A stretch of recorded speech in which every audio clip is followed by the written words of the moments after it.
waxaan doonayaa in aan la wadaago shacwinaha Soomaaliyeed waxaad ka wada warqabteen in dacwadii badda ee u dhaxaysay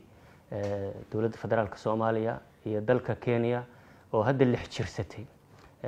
ay mar walba dawladdu diyaar u ahayd heegan oo ahayd waqti badan iyo juhdi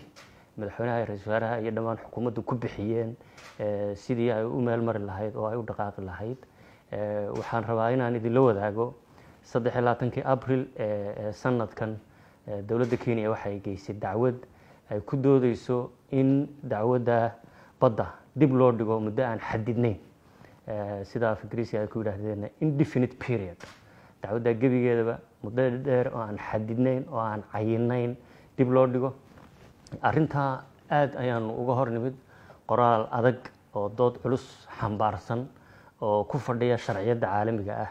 ayaan u gudbinay maxkamadda cadaaladda adduunka 1 May isla sanadkan oo aan ku diidanahay kuna doodayno in maadaama 2 goor oo hore dib loo dhigay dacwadaas dhageysigeeda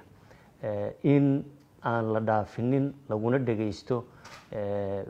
bisha June 8 ilaa 12 dooda Kenya waxay xambaarsanayd in cudurkan dunida aafeeyay oo iyaga iyo looyaradoodii kala xiray dalkuna ku jiro bando oo aanay suurtagal u ahayn in looyaradoodii arkaan laba iyo in dhaqaalahoodii uu saameeyay oo ayna u haynin dhaqaalo ay looyarada ku kireystaan annaga doodayadu waxay ahayd hal cadaysan geed ay ku xoqotamo weydo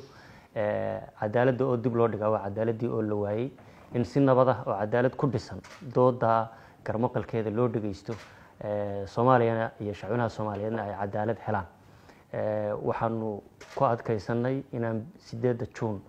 dib loo dhigin waqtigeediina maxkamaddu habka video conference-ka ay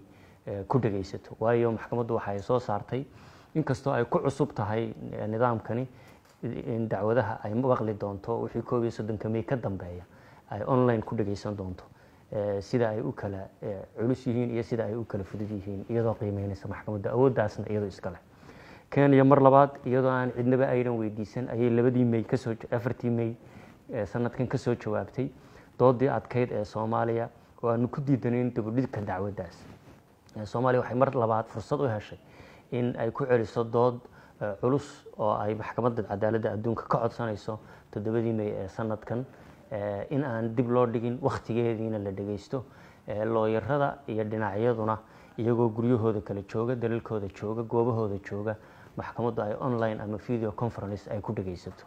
hayeeshee maxkamadda cadaaladda adduunka ikhtisaaska iyada iskale go'aanka iyada iskale qaraarka ay soo saarayso iyo qiimeynta ay sameeynaysan maxkamadda ayaa awoodda kama dambaysta ilaahay idinkiisa iskale laguna kalsoon yahay dhinacyaduna ku kalsoon yahay maxkamaddu maanta makhribadii waxa ay soo saartay go'aankan oo xambaarsan go'aanka dib u dhigista oo ay maxkamaddu gaadhay iyo jadwalka cusub ay maxkamaddu u soo saartay oo bogga labaad ka hadlaya dhageysiga dhinacyada ay dhageysanayso waxay maxkamaddu soo saartay go'aan ah in ilaa 15 March sanadka 2021 dhageysiga dacwadda u dhaxeeya dawladda Soomaaliya iyo dawladda Kenya dib loo dhigay lana dhageysan doono 15 March 2021 17 March iyo 18 March iyo 19 March muddada 4 cisho ah oo 2 cishana ay Soomaaliya leedahay 2 cishana Kenya leedahay maxkamaddu waxay ku sababaysay xaaladda qeyrul caadiga ah ee ka dhalatay sida ay qoraalkeeda ku tiri COVID-19 cudurka dilaaga adduunyada kala wada xiray oo xaalad gaar ah oo aan lagu xisaabtamin ah awgeed inay maxkamaddu dib u dhigtay muddadaas 9 bilood meelaha ku qiyaasan oo ka bilaabmaysa ku eg in la dhageysto 15 March 2021 maxkamaddu waxay ku celisay in dooda kaliya la dhageysanaya ay tahay mid afeed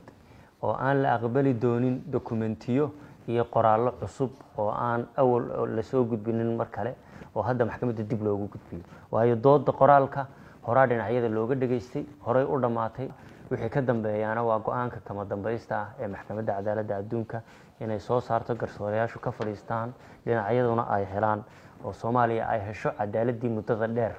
ay u soo halgamaysay ay u safraysay ka dhursugaysa inay ka hesho maxkamadda cadaaladda adduunka. waa mahadsantihiin. wasalaamu calaykum waraxmatullaahi wabarakaatu.